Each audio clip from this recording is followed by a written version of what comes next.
Hello guys, मैं पीयूष आप सबका स्वागत करता हूं आपके अपने यूट्यूब चैनल एसोसिएट लर्निंग पर। सो गाइस, सबसे पहले मैं आप सभी को ये बताना चाहता हूं कि एमएड एंट्रेंस एग्ज़ाम का रिज़ल्ट आ चुका है। अगर अभी तक आपने उस रिज़ल्ट को नहीं देखा है तो जाकर के वेबसाइट पर उसे देख लीजिए, ठीक है। साथ ही साथ आप कमेंट करके ज़रूर बताएं कि आपकी यूआर रैंक कितनी है, कैटेगरी रैंक कितनी है, विमेन रैंक कितनी है, ठीक है। तो ये सभी चीज़ें आप मुझे कमेंट करके ज़रूर बताएं, ठीक। तो अब हम बात करने वाले हैं इस चीज़ को लेकर के कि कितनी रैंक पर आपको गवर्नमेंट सीट मिल जाएगी, ठीक है। तो सबसे पहले हम जो आज बात करने वाले हैं वो हम बात करने वाले हैं यूनिवर्सिटी के डेटा पर, ठीक है। जो यूनिवर्सिटी का डेटा है हम उस पर बात करेंगे। उसके बाद अगर आपको 55 सीट्स का अंदाज़ा मिल गया तो आप 150 सीट्स का भी अंदाज़ा लगा लेंगे, ठीक है। तो चलिए हम बात करते हैं एक एक करके। जो लोग पिछली बार सेलेक्ट हुए थे उनकी रैंक के अकॉर्डिंग हम चीज़ों को समझेंगे और फिर उसके बाद हम देखेंगे कि क्या आपकी रैंक पर आपको गवर्नमेंट सीट मिलेगी या नहीं मिलेगी, ठीक है। तो लास्ट तक वीडियो में बने रहें और हर एक चीज़ को बहुत बारीकी के साथ समझें। मैं बहुत ही डिटेल से लेकर के आया हूँ पूरी चीज़ को कि किस तरीके से आपको क्या चीज़ मिलेगी, ठीक है। तो ज़रूर देखें इस पूरी वीडियो को, आपको काफ़ी कुछ जानने को मिलेगा कि क्या आपको यूनिवर्सिटी कैंपस में सीट मिलेगी या फिर DWTS या AND कॉलेज में सीट मिलेगी। साथ ही साथ आपको यहाँ पर ये भी जानने को मिलेगा, जो हम बात कर रहे थे कि वो 5 सीटें जो 50+5 करके आती हैं, जिसके लिए डायरेक्ट एडमिशन की बात होती है कि इन 5 सीटों पर डायरेक्ट एडमिशन होता है, ठीक है। तो हम उन पर भी बात करेंगे कि जो डायरेक्ट एडमिशन होता है वो होता कहाँ है आखिर। तो चलिए आप सभी के सामने मैं लिस्ट लेकर के आने वाला हूँ उन कैंडिडेट्स की जो लोग पिछली बार सेलेक्ट हुए थे, ठीक है। जिस तरीके से इस लिस्ट में पूरे नाम दिए हुए हैं हम उसी तरीके से आगे बढ़ेंगे, ठीक है। तो आपको सारी चीज़ें समझने में आसानी रहेगी, है ना। अगर मैं इस तरीके से भागूंगी फर्स्ट रैंक के अकॉर्डिंग या सेकंड रैंक के अकॉर्डिंग तो फिर थोड़ी सी दिक्कत होगी। ये जो लिस्ट है ये एडमिशन के बाद की लिस्ट है। आप सभी जैसा कि देख रहे हैं आइडेंटिटी कार्ड फॉर्म रिसीविंग की लिस्ट है ये, है ना। तो इसमें सभी बच्चों के नाम हैं जिनका एडमिशन एमएड में हो गया था, ठीक है। तो चलिए हम सभी एक बार लिस्ट को ऊपर से लेकर के नीचे तक समझने का प्रयास करते हैं कि हमारी कितनी यूआर रैंक होनी चाहिए कि हमें गवर्नमेंट सीट मिल जाए। सबसे बड़ी चीज़ कि हमें कैंपस मिल जाए, ठीक है। तो चलिए हम इस चीज़ को समझते हैं। ये जो लिस्ट आपके सामने है ये सिर्फ एक लिस्ट है, लेकिन एक कॉन्फिडेंशियल लिस्ट है, वो मेरे पास थी, मैंने उससे इन लोगों की रैंक निकाली है, ठीक है। तो आपको वो लिस्ट मैं दे नहीं सकता, बट मैं उसी लिस्ट के बेसिस पर ये पूरी चीज़ बता रहा हूँ आपको, ठीक है। जो ये आरती हैं इनकी अगर हम यूआर रैंक की बात करें तो इनकी यूआर रैंक थी 87, ठीक है। लेकिन इनकी SC कैटेगरी की रैंक थी कितनी, 9। तो आप देख रहे हैं कि इनका जो एडमिशन हुआ होगा वो किस रैंक पर हुआ होगा, SC रैंक पर हुआ होगा, ठीक है। क्योंकि इनकी जनरल जो रैंक है वो कितनी है, 87, जबकि जो कैंपस है उसमें सीट्स कितनी हैं, 55। जब 55 सीट्स हैं तो इनकी 87 रैंक वाले का सिलेक्शन कैसे हो गया, तो इनका सिलेक्शन कैसे हुआ, SC रैंक की वजह से हुआ है, ठीक है। तो आपको ये चीज़ें ध्यान रखनी है कि किस तरीके से चीज़ें चल रही हैं, ठीक। अगली है हमारी लिस्ट में अनंत पटेल। अनंत पटेल की जो यूआर रैंक है वो है 45, ठीक है। 45 इनकी यूआर रैंक है और OBC रैंक है इनकी 90, ठीक। तो जैसा कि आपको पता है टोटल सीट्स कितनी हैं, 55। तो 55 में 45 सेट होता है, यानी कि इनका जो सिलेक्शन हुआ है या तो वो जनरल रैंक के अकॉर्डिंग हुआ है या तो OBC रैंक के अकॉर्डिंग हुआ है। अब आप सोच रहे होंगे कि जनरल और OBC दोनों रैंक के अकॉर्डिंग कैसे हो सकता है। तो वो ऐसा होता है कि OBC की कुछ सीटें निर्धारित होती हैं, SC की कुछ सीटें निर्धारित होती हैं, ST की कुछ सीटें निर्धारित होती हैं। इसके अलावा वुमेंस के लिए भी कुछ सीटें निर्धारित की जाती हैं, फिजिकली हैंडीकैप्ड उन लोगों के लिए भी कुछ सीटें निर्धारित की जाती हैं, ठीक है। तो उसके बाद जितनी भी सीटें बचती हैं वो सारी किस कैटेगरी में आ जाती हैं, जनरल कैटेगरी में चली जाती हैं, ठीक है। तो अगर जनरल कैटेगरी में सीट बची होंगी तो इनको सिलेक्शन किस रैंक से मिला होगा, जनरल रैंक से मिला होगा। और अगर उसमें सीटें नहीं बची होंगी तो इनको सिलेक्शन किससे मिला होगा, OBC रैंक से मिला होगा, ठीक है। तो आप ये चीज़ समझ गए होंगे कि यहाँ पर मैं क्या बताना चाहता हूँ आपको। अब अगला हम देखते हैं अनिरुद्ध सिंह का। अनिरुद्ध सिंह की जो रैंक है यूआर वो है 54, ठीक है। जबकि इनकी EWS रैंक कितनी है, 11, ठीक।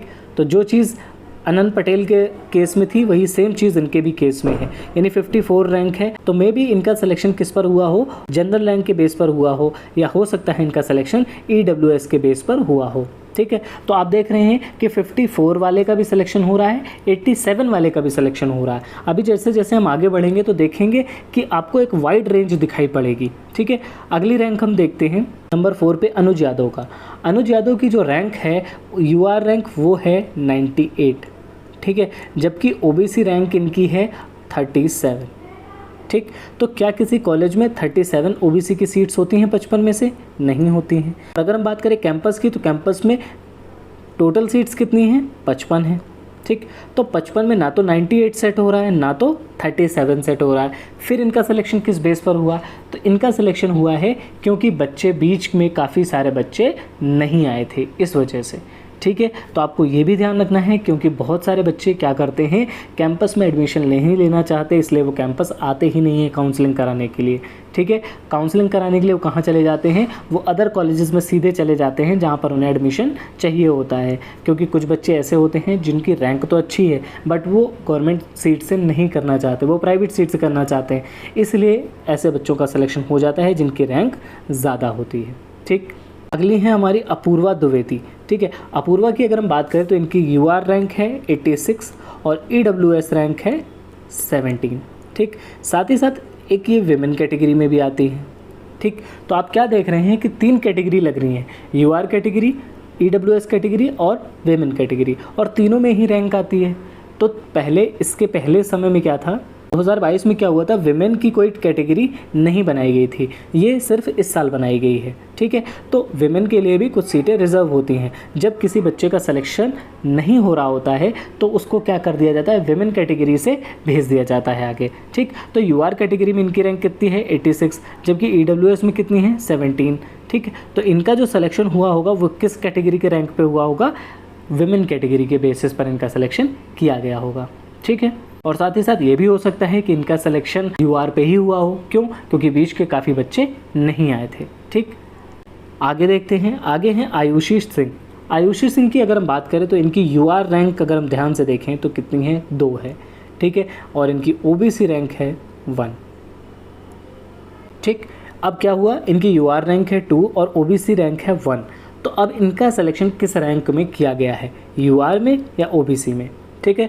तो ये दोनों के लिए ही एलिजिबल हैं, ये UR में भी अपना सिलेक्शन ले सकती हैं और OBC में भी अपना सिलेक्शन ले सकती हैं, लेकिन सिलेक्शन लेना इनके हाथ में नहीं है, वो उस बंदे के हाथ में है जो आपका सिलेक्शन करने वाला है, ठीक है। तो इनको जो सेलेक्ट किया गया था वो किया गया था UR कैटेगरी में, क्योंकि इनकी रैंक कितनी थी? 2nd। जब तक आप ऊपर से रैंक में अच्छी रैंक होती है आपकी, तो आपको जनरल कैटेगरी में ही काउंट करके UR रैंक के थ्रू ही सिलेक्ट किया जाता है, ठीक है। और जब आपकी रैंक थोड़ी सी नीचे होती है तब आपको OBC का कोटा लगा करके ऊपर रखा जाता है, ठीक। तो ये चीज़ आपको ध्यान रखनी है कि अगर आपकी UR रैंक कम है तो आपका कोटा नहीं लगेगा, तो आप जनरल काउंट होकर के सिलेक्शन लेंगे। लेकिन अगर आपकी रैंक काफ़ी ज़्यादा है तब आपका कोटा लग करके आपकी रैंक ऊपर पहुंच जाती है, तो आपका सिलेक्शन कैटेगरी के अकॉर्डिंग किया जाता है, ठीक। अब हम एक जगह और बात करते हैं जहां पर आपको थोड़ा सा कन्फ्यूजन होगा, ठीक है। तो वो रिज़ल्ट है प्रदीप का, प्रदीप कुमार इनका है रिज़ल्ट। हम इनकी बात करते हैं। प्रदीप कुमार की जो रैंक है UR रैंक थी इनकी 4 और SC रैंक है इनकी 1, ठीक। तो अब UR रैंक इनकी 4 है, SC रैंक 1 है, तो ये दोनों के लिए ही एलिजिबल हैं, UR पे भी और SC पर भी, ठीक। तो इनका भी सिलेक्शन किससे किया गया? UR के थ्रू किया गया, ठीक है। तो ये चीज़ आपको याद रखनी है कि अगर आपकी रैंक कम है तो आपका सिलेक्शन UR में कर लिया जाएगा, और अगर आपकी रैंक ज़्यादा है तो आपका सिलेक्शन कैटेगरी रैंक पर किया जाता है, ठीक। तो वहाँ हर जगह पर कोई भी कॉलेज हो, कोई भी यूनिवर्सिटी हो, वहाँ पर जो फिक्स क्राइटेरिया है वो सेट रहता है पहले से ही कि इतने % रिजर्वेशन इस कैटेगरी को मिलेगा, इतने % रिजर्वेशन इस कैटेगरी को मिलेगा, ठीक है। और लास्ट में जो सीटें बचती हैं वो सारी सीटें जनरल कैटेगरी में चली जाती हैं, ठीक। तो इससे फ़ायदा और नुकसान क्या होता है? मान लीजिए इनका सिलेक्शन UR कैटेगरी से हो गया, तो क्या हुआ कि जो इनकी SC कैटेगरी का रिजर्वेशन वाली सीट थी वो किसी दूसरे SC कैटेगरी वाले बच्चे के लिए छूट जाती है, ठीक। यानी मान लीजिए अगर 55 सीटें हैं, ठीक, तो 55 में से अगर 30 सीटें जनरल कैटेगरी की हैं और मान लीजिए 5 सीटें जो हैं वो SC कैटेगरी के हैं।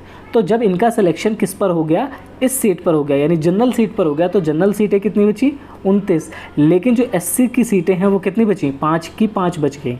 ठीक है, तो जो अगले वाले बच्चे हैं उनको इस पर मौका मिल जाता है। ठीक, तो आपको ये चीज़ ध्यान रखनी है कि जो भी बच्चे जिनकी रैंक कम होती है उनको जनरल कैटेगरी के थ्रू सिलेक्शन में ले लिया जाता है, और जिनकी रैंक काफ़ी ज़्यादा होती है उनको कोटा लगा करके आगे बढ़ाने की कोशिश की जाती है, ताकि वो भी इस कैटेगरी में आकर के अपना सिलेक्शन ले सकें। ठीक है, तो अब हम थोड़ा सा और आगे बढ़ते हैं और चीज़ों को समझने का प्रयास करते हैं। अब जैसे यहाँ पर आप देख रहे होंगे मेरा नाम भी लिखा हुआ है पीयूष, तो यहाँ पर मेरी जो UR रैंक थी वो थी 10। ठीक है, जबकि OBC रैंक की अगर हम बात करें वो थी 2। ठीक है, क्योंकि फर्स्ट रैंक किसकी थी, आयुषी की फर्स्ट OBC रैंक थी। ठीक, और मेरी कितनी थी, 2। तो मेरी रैंक भी UR के थ्रू कितनी है, 10। तो मुझे भी सिलेक्शन किस में दिया गया, UR कैटेगरी में दिया गया। ठीक है, यानी यहाँ पर भी OBC की एक सीट बच गई और यहाँ पर भी OBC की एक सीट बच गई। हम लोग किस में चले गए, जनरल के थ्रू चले गए। तो यहाँ पर किसकी सीट भर दी गई, जनरल की सीट भर दी गई। तो ये चीज़ आपको ध्यान में रखनी है कि अगर आपकी रैंक 200 तक है, ठीक है, अगर आपकी रैंक 200 तक है तो आपको काउंसलिंग कराने ज़रूर जाना चाहिए यूनिवर्सिटी में। ठीक है, क्योंकि यहाँ पर काफ़ी सारे बच्चों को चांस मिल जाता है। मैंने आप सभी के साथ में साधना का रिज़ल्ट शेयर किया था, आपको ध्यान होगा, अपने ग्रुप में मैंने शेयर किया था। ठीक है, तो ये रहा साधना का नाम। ठीक, साधना की जो UR रैंक थी वो थी 127। ठीक है, जबकि इनकी OBC रैंक कितनी थी, 53। ठीक, तो जब क्या हुआ कि मैं इनके साथ गया था, मेरे साथ ही इन्होंने B.Ed किया था। ठीक है, तो हम दोनों लोग साथ में गए हुए थे, तो हम दोनों का जैसे मेरा नंबर पहले आ गया तो मेरी काउंसलिंग कंप्लीट हो गई। उसके बाद हम लोग काफ़ी देर वेट करते रहे और इनका लास्ट में, बिल्कुल लास्ट में समझ लीजिए 4 साढ़े 4 बजे के आसपास जब काउंसलिंग बंद होने वाली थी, उस समय पर इनको कॉल किया गया और इनको सेलेक्ट कर लिया गया OBC रैंक के बेसिस पर। ठीक है, तो OBC रैंक कितनी, 53। तो आपको क्या याद रखना है, अगर मान लीजिए आपका सिलेक्शन UR में नहीं होता है तो हो सकता है कैटेगरी के बेसिस पर आपका सिलेक्शन हो जाए, इसीलिए आप ज़रूर जाएं काउंसलिंग कराने। अब हम बात कर लेते हैं कि जनरल कैटेगरी में कितनी रैंक वाले बच्चों को लिया गया था। ठीक है, तो UR कैटेगरी में जो बच्चे को लिया गया, आखिरी बच्चा जो UR कैटेगरी से लिया गया था वो थी 139 रैंक। ठीक है, UR रैंक थी 139, इस बच्चे को सबसे आखिरी में लिया गया। क्यों इसको लिया गया, क्योंकि इसके पहले के जो बच्चे थे वो लगभग जा चुके थे, इसलिए इस बच्चे को लिया गया। और किससे लिया गया, UR कैटेगरी से लिया गया। ठीक है, इसके पहले वाला जो बच्चा लिया गया था UR कैटेगरी से, तो वो उसकी रैंक थी 75, यानी 75 के बाद सीधे 139, क्योंकि जो बीच के इसके बच्चे थे वो क्या हो गए, कुछ तो कैटेगरी के हिसाब से चले गए और कुछ बच्चे बीच के आए नहीं। ठीक है, तो लास्ट UR कैटेगरी रैंक कितनी थी, 139, जिस बच्चे को यहाँ पर लिया गया था। ठीक, अगर हम बात करें OBC की, तो OBC का जो आखिरी बच्चा था उसकी क्या रैंक थी, तो OBC कैटेगरी में जो बच्चा लिया गया लास्ट रैंक पे, उसकी रैंक थी 154। ये कौन सी रैंक है, ये कैटेगरी रैंक है, यानी कि OBC की रैंक है ये 154। अगर हम इसकी जनरल की बात करें तो इसकी जनरल रैंक है 401। ठीक है, तो 401 जनरल रैंक वाले बच्चे की, जिसकी OBC रैंक 154 है, इसका सिलेक्शन कर लिया गया। ठीक है, तो ये आपको ध्यान रखना है कि OBC में कहाँ तक गए हैं ये लोग, तो 154 तक ये लोग गए थे। ठीक, अब आगे बात करते हैं SC कैटेगरी की। तो SC कैटेगरी की अगर बात करें तो SC कैटेगरी में जिसकी रैंक थी 62 कैसी, SC रैंक थी, 62 SC रैंक थी। अगर हम इनकी UR रैंक की बात करें तो इनकी UR रैंक थी 432। ठीक है, UR रैंक 432 और SC रैंक कितनी थी, SC रैंक थी इनकी 62, और इनको क्या मिल गया, कैंपस मिल गया। ठीक है, तो आप ये अंदाज़ा लगा लीजिए कि कैटेगरी का कितना बड़ा रोल हो रहा है यहाँ पर। ठीक है, तो मैं आपको एक बहुत इंपॉर्टेंट चीज़ बताता हूँ कि अगर आपकी रैंक 200 है, ठीक है, UR रैंक अगर आपकी 200 है तो आप यूनिवर्सिटी कैंपस में ज़रूर जाएं, वहाँ पर आप काउंसलिंग में भाग ज़रूर लें, क्योंकि आपसे कोई पैसा पड़ने वाला नहीं है। ठीक है, इसलिए आप काउंसलिंग में पार्टिसिपेट ज़रूर करें। अगर आपकी UR रैंक कितनी है, 200। ठीक है, क्योंकि अगर आपकी UR रैंक 200 है तो कैटेगरी रैंक आपकी कम होगी, और कैटेगरी रैंक अगर कम है तो हो सकता है आपका सिलेक्शन यहाँ पर हो जाए। और अगर बाई चांस यहाँ पर नहीं होता है तो आपको क्या हो जाएगा कि जो भी अदर कॉलेजेस हैं, जैसे कि AND हो गया, DWT हो गया, तो यहाँ पर आपका सिलेक्शन श्योरली हो जाएगा। ठीक है, इसलिए बिल्कुल भी परेशान ना हो, आराम से जाएं, 200 रैंक तक आपका सिलेक्शन आराम से हो जाएगा। ठीक है, इसके अलावा अगर हम बात करें पीएच कैंडिडेट्स की, तो पीएच कैंडिडेट्स के लिए भी सीट्स होती हैं, एसटी कैटेगरी के बच्चों के लिए भी सीट्स होती हैं, तो इन सबको एक एक दो सीट्स इनकी होती हैं, तो उनका सिलेक्शन हो जाएगा। इसके अलावा एक्स सर्विसमैन की सीट होती है। ठीक, तो 55 सीटों में सारी चीज़ें इंक्लूड होती हैं। ठीक, और जो गैप आ जाता है रैंक वाइज, वो इसलिए आ जाता है क्योंकि बहुत सारे बच्चे क्या होते हैं, अवेयर ही नहीं होते हैं, जिसकी वजह से उनको पता ही नहीं चल पाता है कि काउंसलिंग हो गई है। ठीक है, अगर आप हमारे चैनल से जुड़े हुए हैं तो आप इतना अवेयर ज़रूर रहें कि आपको ये पता रहे कि आपकी काउंसलिंग कब है, कैसे है, क्या क्या ले जाना है आपको, ताकि आपको किसी भी तरीके की समस्या वहाँ पर ना हो। ठीक है, तो 200 रैंक यूआर में जिसकी भी है वो तो ज़रूर जाए। ठीक, इसके अलावा कैटेगरी रैंक की अगर बात करें तो कैटेगरी में भी अगर आपकी ओबीसी कैटेगरी में रैंक जा रही है 150, तो आप वहां तक ज़रूर जाएं। यूनिवर्सिटी में काउंसलिंग कराने जाएं, यूनिवर्सिटी में नहीं जा रहे हैं तो कॉलेज में जाएं। ठीक है, तो जितने भी गवर्नमेंट सीट्स हैं वहां पर आप ज़रूर जाएं। अगर हम बात करें एससी कैटेगरी की, तो एससी कैटेगरी में अगर आपकी रैंक 100 तक है, ठीक है, 100 है, 150 है, 200 है, तो आप भी ज़रूर जाएं। ठीक है, यानी आप ये मान करके चलिए कि अगर आपकी 200 रैंक है यूआर में तो आपको जाना है। ठीक है, अगर आपकी 200 रैंक है एससी में तो आपको जाना है। ठीक है, और अगर आपकी 150 रैंक है ओबीसी में तो भी आपको जाना है। कहाँ जाना है? सबसे पहले तो यूनिवर्सिटी में काउंसलिंग कराई जाएगी, तो सबसे पहले आपको यूनिवर्सिटी में जाना है। उसके बाद काउंसलिंग प्रक्रिया जो होगी अलग अलग कॉलेजेस में अलग अलग टाइम पर कराई जाती है, तो फिर आपको वहाँ जाना है। ठीक, जो भी डेट्स आएंगी मैं वो सभी आपको बता दूंगा, आपको पहले से पहले मैं इन्फॉर्म कर दूंगा। ठीक है, आप जैसे ही वहाँ पहुँचेंगे आप अपनी काउंसलिंग कराएं, पूरी प्रक्रिया में पार्टिसिपेट करें। और कभी कभी क्या होता है, हमें अच्छी जगह जाने के लिए थोड़ा सा इंतज़ार करना पड़ता है, तो आपको वेट भी करना पड़ेगा, आप वहाँ पर वेट भी ज़रूर करें। ठीक, इसके अलावा अब हम बात करते हैं कि काउंसलिंग प्रक्रिया किस तरीके से होगी। ठीक है, तो काउंसलिंग प्रक्रिया जो होगी वो ऑफलाइन माध्यम से होगी, क्योंकि पिछली बार ऑफलाइन माध्यम से हुई थी। ठीक है, तो अभी मैं अंदाज़ा यही लगा रहा हूँ कि काउंसलिंग प्रक्रिया ऑफलाइन माध्यम से ही कराई जाएगी। अभी तक कोई नोटिस नहीं आया है, इसलिए मैं ऑफिशियली नहीं कह रहा हूँ कि काउंसलिंग है वो ऑफलाइन ही कराई जाएगी, बट मोस्टली चांसेस यही हैं कि काउंसलिंग प्रक्रिया ऑफलाइन ही कराई जाएगी। ठीक है, इसका कोई भी चार्ज आपसे नहीं लिया जाता है, ये आपको ध्यान रखना है। ठीक है, इसलिए आपको सिर्फ आने जाने का खर्च लगाना है अपनी जेब से, काउंसलिंग प्रक्रिया में पार्टिसिपेट कर सकते हैं। ठीक, तो आपको सिर्फ क्या करना है, आने जाने का खर्च लगाना है और वहाँ पर थोड़ा सा वेट करना है। ठीक, अगर आपका सिलेक्शन हो जाता है तो आपके लिए बहुत ही बेहतरीन अवसर रहेगा ये। ठीक, अब हम बात करते हैं उन 5 सीटों की जो बता रहे थे कि 5 सीटें जो हैं वो डायरेक्ट एडमिशन से हो जाती हैं, डायरेक्ट एडमिशन से हो जाती हैं। ठीक है, तो ऐसा कुछ नहीं है। ये जो 55 की लिस्ट है आप देख रहे हैं, ये जो 55 लोगों की लिस्ट है जिसमें आखिरी नाम वर्षा कौशल का है। ठीक है, मैंने इन पूरी लिस्ट को मिलाया है उस वाली लिस्ट से जिसमें बच्चों के मार्क्स और सब कुछ दिए हुए हैं। ठीक है, तो सभी ने एंट्रेंस दिया है, कोई भी इसमें ऐसा बच्चा नहीं है जिसने एंट्रेंस नहीं दिया है। इसलिए आपको ध्यान रखना है कि वो जो 5 सीटें हैं वो भी एंट्रेंस के थ्रू ही भरी जाती हैं, डायरेक्ट एडमिशन का कोई रोल ही नहीं है। ठीक, और इसके अलावा जो भी काउंसलिंग प्रक्रिया है, जैसे जैसे नोटिस आते जाएंगे मैं आप तक वो सारी चीज़ें पहुंचाता जाऊंगा। अभी भी आपके मन में कोई डाउट है तो आप मुझसे बेझिझक होकर पूछ सकते हैं।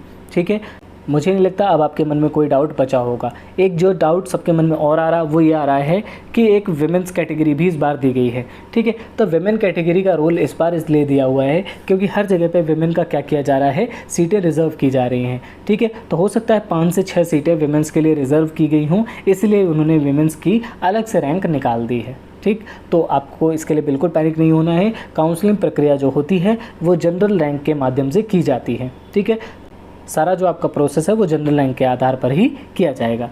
ठीक, एक सवाल और आ रहा था काफ़ी ज़्यादा कि सर मैं 4th सेमेस्टर में हूँ तो क्या मैं इसमें पार्टिसिपेट कर सकता हूँ। मैंने इसके लिए यूनिवर्सिटी में कांटेक्ट करने की कोशिश की थी, तो अभी मेरे पास जवाब नहीं आया है। मेरी बात हुई थी तो उन्होंने मुझसे बोला है कि मैं आपको कल कंफर्म करके बताती हूँ। ठीक है, मुझे लगता है कि मैं इस चीज़ का जवाब आपको कल दे दूँगा कि क्या 4th सेमेस्टर के बच्चे इसमें पार्टिसिपेट करेंगे या नहीं करेंगे। ठीक है, मेरा पूरा मानना है कि 4th सेमेस्टर के बच्चे इसमें पार्टिसिपेट ज़रूर करेंगे। अगर आपका कोई इशू फंसता है इस चीज़ को लेकर के कि आपके एग्ज़ाम नहीं हुए हैं या कुछ ऐसा, तो आपको टाइम दिया जाएगा। दूसरा, आपसे अंडरटेकिंग भरवाई जाएगी। ठीक है। वहाँ पर आपको 2 फॉर्म दिए जाएंगे। पहला एक फॉर्म होगा जो आपको भरना होगा, दूसरा अंडरटेकिंग दी जाएगी उन लोगों को जिनका सेशन अभी अपेयरिंग में चल रहा है, ठीक है। तो आपको ये चीज़ ध्यान रखनी है, आपको दो फॉर्म दिए जाएंगे। पहला फॉर्म जो फिल करना होगा जिसमें आपकी डिटेल्स रहेंगी, और दूसरा अंडरटेकिंग वाला। इसके अलावा आपके पास जितने भी डॉक्यूमेंट्स हैं वो आपको लेकर के जाने हैं, ठीक। और बाकी जैसे ही कोई ऑफिशियल नोटिस आता है मैं तुरंत ही आपको उसके लिए बताऊंगा, ठीक है। तो उम्मीद करता हूँ सारी चीज़ें आपको समझ में आ गई होंगी। समझ में आ गई हूँ तो चैनल को सब्सक्राइब कर लें, बेल आइकन को प्रेस कर लें, वीडियो को लाइक और शेयर करना बिल्कुल ना भूलें।